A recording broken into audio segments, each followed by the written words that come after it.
देखिए, उत्तर से यानी कि नॉर्थ से घड़ी की दिशा clockwise, moving from here clockwise,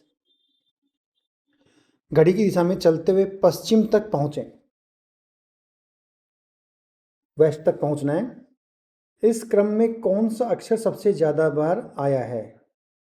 ठीक है, उस अक्षर को काउंट करना है। उस अक्षर के साथ सबसे बड़ा अंक कौन सा है, तो सबसे ज़्यादा बार कौन सा अक्षर आया है?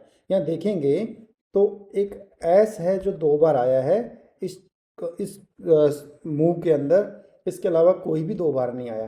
तो इन दोनों एसों में से क्या बोल रहा है, कौन से एस के साथ सबसे बड़ा अंक है, सबसे बड़ा अंक कौन सा है इसके अंदर?